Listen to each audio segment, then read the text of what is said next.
with the country's political leanings nearly split 50-50 behind the Democrats and the Republicans. The 2024 battle for America's soul will most likely come down to each candidate's views on the former quote unquote fringe issues like cannabis. So while both Trump and Harris have checkered at best pasts when it comes to America's real favorite pastime, the former, whose camp's been struggling to maintain pole position over the last week, decided to take his talents to the friendly confines of Fox News, doing a sit down with none other than the queen of Karens herself, Laura Ingraham. I won't address the craziness that went down in the interview's entirety, but what I do want to talk about is Trump's choice words for Harris on her past positions on prosecutorial record on and prosecutorial record on marijuana as California's Attorney General. Trump claimed that she put thousands and thousands of black people, not just people, thousands and thousands of black people. And yeah, you got to listen to the interview to hear how he said that shit. It was very touching. Black people in jail for cannabis offenses. But the full record of her time in office is much more nuanced.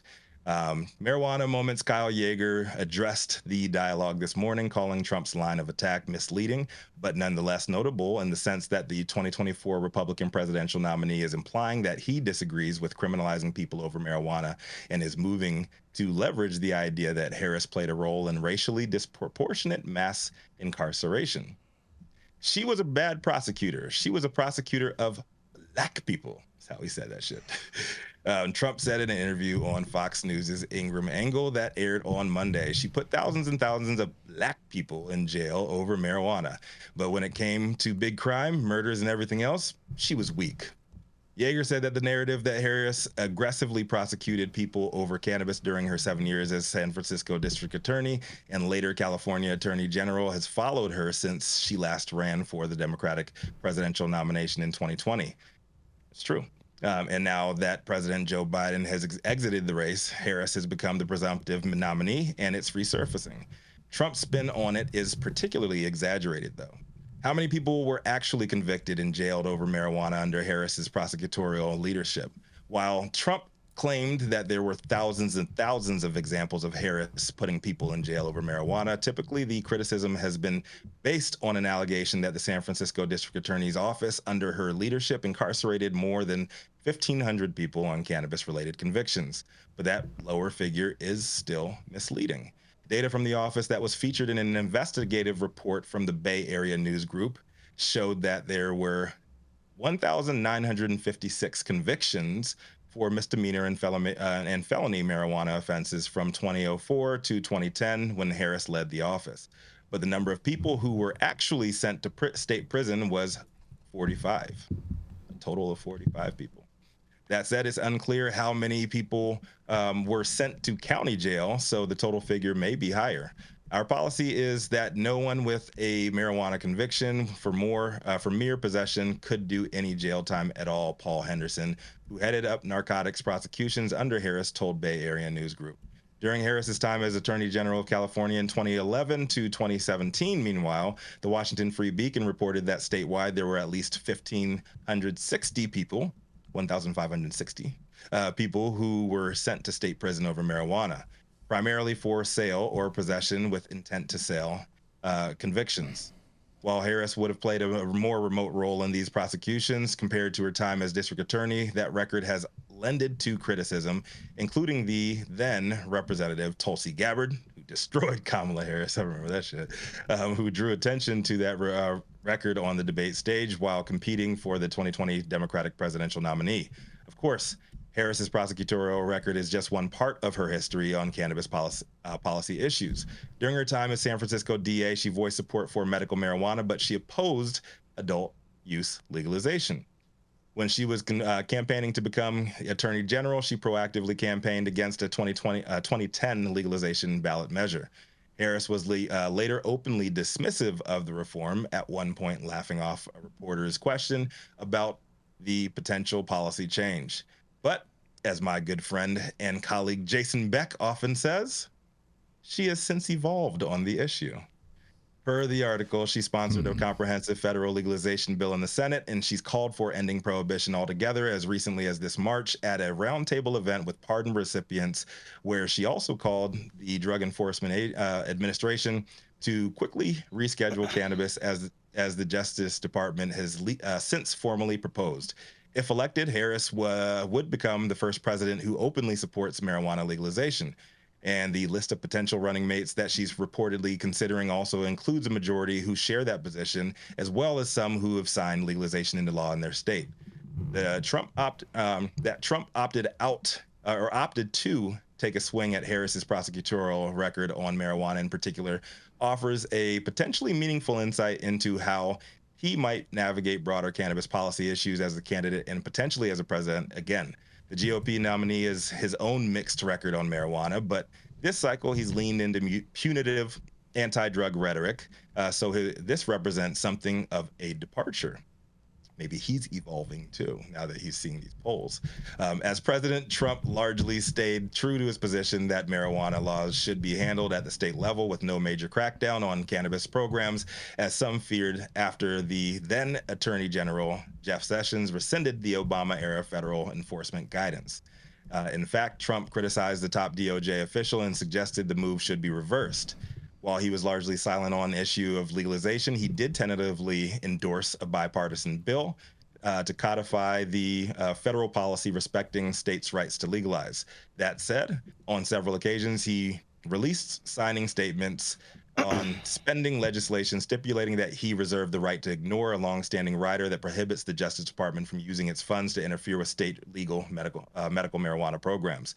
Before Biden bowed out of the race, his campaign made much of the president's mass cannabis pardons and rescheduling push, drawing a contrast with Trump and his administration record. The Harris campaign so far has not spoken to that particular issue, and the presumptive nominee has yet to publicly discuss marijuana policy issues since her own campaign launched. I think Kyle Yeager did a great job keeping things fairly balanced in this article. And if you get a chance to check out the full interview with Trump and Ingram today, be warned, it is a doozy. But yeah, here's my take. I'm not a fan of Kamala Harris, Donald Trump, or either of their bullshit parties. Both are liars, flip-floppers, and have done abhorrent things in their path to prominency. At this point in the race, there's plenty to attack about either candidate's public record to not need to exaggerate to the level that Trump did in this case. So, and as a black man, I got issues with an old-ass racist white man playing culture wars and telling me that I should not vote for the alternative because of what you heard they did in the past. Talking to you too, Joe Biden. But that's just my take on it. We're at the end of this race, and we got two very different candidates, and things are heating up. So what do you guys think about this one? I'm Rico Lamitte, the dopest dad on the street for High 9 News. Let's talk about it. Any of you guys catch that full interview? I'm glad you brought that up, Rico, because the first thing that came to mind when I was listening to that clip was, why is he saying black like that? It is very weird. Maybe that's just how he says it. I'm glad that you quoted him in the same way, because that was literally the first thing I thought. I was like, why is he saying it like that? That is really bizarre. Yeah, like, dude, just like say what you gotta say, get your fucking rocks off, like dude, like black, like dude, get the fuck out of here. I feel the same way. I felt the same way about Joe Biden when he said that shit to Charlemagne the God of last campaign. And so you compare those two as the same thing. Did not get my vote in 2020. Interesting. That's very interesting. Those of us who have lived in California and had to deal with the very slow pace that went on in trying to get cannabis to not be a prosecutable offense. We went from Dan Lundgren, who anybody lived here knew he was just a cannabis Nazi. He was terrible. Bill Lockyer was a milquetoast panty waist about it. Okay, Terrence Hallinan, I love that guy. He told him, "Fuck you! I ain't going to prosecute anybody for weed. We're going after violent offenders. We're not going to do it." Kamala comes along, and she was a bit more wishy-washy about it. We've all had to deal with wishy-washy until it sounds like they can say something without losing their power, and that's where we are. Obama promised us the moon. He didn't give a shit. I don't think any presidential candidate has delivered shit for us. Going back to 2010 with Prop 19, that, Obama did not handle that well. So both parties have nothing they can carry forward and wave a flag and say, we're here for, cannabis reform. They just don't have it. They've got mixed track records. And those of us who got pinched, I don't believe anything that comes out of their mouth about weed. I want to see what they do. Mm-hmm. We've been promised so much for so many years. I don't believe any of them anymore. No, and to your point, Dale, I was going to say, we're being practical about it. The executive branch by itself has very limited authority on what they can do to change the scheduling status or the legality at a federal level. Mm-hmm. So at least in my opinion, I'm with Rico on this. I'm not the biggest fan of Kamala, but I think the implication that she might have a more impactful down ballot effect during this election makes me slightly more optimistic that something could happen legislatively than hold on a second. Biden were to win. Well, I mean, but there's facts, right? And I wanted to correct a couple of them. So I pulled a couple facts. Mm-hmm. Harris oversaw more than 1,900 marijuana convictions in San Francisco alone as she sat as district attorney. It was not when she was AG. Those numbers are just out of San Francisco specifically, which is interesting, in that her prosecutors appear to have convicted people on marijuana charges at a higher rate than under her predecessor. But also she opposed the 2010 efforts to legalize at a recreational level and stood on the side of the ballot initiative and did not speak in 2016. So I don't think that Kamala Harris, is a good hope for legalization for us. No, I totally agree with that. And the whole reason that she even got put in as the DA in San Francisco is because Terrence Hallinan was investigating a number of Willie Brown's political donor base, and that's why he installed her as the DA, because she dropped all of those cases immediately upon becoming DA. She also refused to disclose her relationship in that sense, so she didn't disclose that she had some things that made. Is that not an elected position? Isn't the district attorney in San Francisco an elected position? It is an elected position. Yes, correct. You've never heard anybody. So how did she get in? How did she get installed? She got installed by Willie Brown because Willie Brown backed her and endorsed her and put all of his. Okay, but she was still elected. She was still elected by the people of San Francisco. And put all of the financial machine behind her and her election campaign. How about the financial? But she was elected by the people behind Trump's rise. That's a bullshit argument. Let's keep it on the straight. No, it's a valid argument. He with the most money and financial backing wins. Yeah, exactly. She's an elected official. She was an elected official by the people of San Francisco, the county of San Francisco. Yeah, you can say the same thing about Donald Trump and all of his billionaire bullshit investors that backed him to get in his campaigns to get to where he is. You could say that about any candidate of either of the two major parties. Once the party machine is behind them, they have the financial and the political machine to help them get elected. But that's literally every major party candidate in every local or national election. So at the end of the day, she was still elected. There is some that beat the machine. There are exceptions to the rule, but yeah. But she was elected. She was elected by the people. I never said she wasn't elected, Sohum. I never said that she wasn't elected. You said that's the only reason that she was in that position. It's not the only reason. The only reason that she's in that position is because Willie Brown wanted her there to stop Terrence from going after his political friends.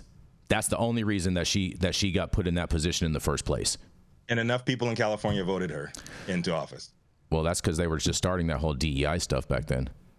Stop. That's not fair. That's not fair. That's not fair. The reason that she was DEI and elections don't go together. When she was made, let's see here, California Unemployment Insurance Appeals Board, in the position at the California Medical Assistance Commission, she was definitely put to those positions, and those positions may have put her in a better position to run for district attorney. She was elected, but we know in elections, he with the most money and the most political endorsements, which I'm sure Willie Brown went around and got his friends to endorse, is the person that typically wins. Mm-hmm. So we're not saying that she wasn't elected, but we're not saying that, there wasn't definitely meddling happening. Yes. And, it is what it is. Mm-hmm. But that's politics. Why even bring that up? Because there's money in every. That's a constant. That's a constant in every election. It doesn't matter if it's a constant. It's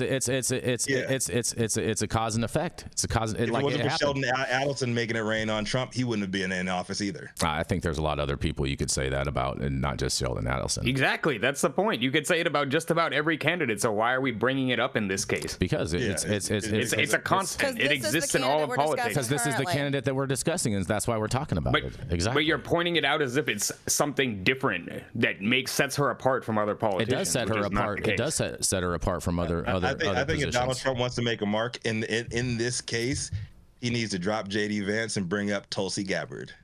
Make things real. Interesting. In all fairness, I'm so glad that the whole last presidential Democratic debate, that those clips of when Tulsi Gabbard was going against Kamala and bringing out her numbers just keeps on getting surfaced throughout the internet. I've seen it a number of times on X. I've seen it on IG, and I hope that people continue to share that debate. Well, I think the resounding fact is that this fucking crew and cast is not going to agree until after this election's over. So. I mean, I don't even think we'll agree after the election's over. It's just some of us will be happy and other people's will be disappointed, and that's just kind of it is. And we're going to go to a commercial, and we're going to be right back.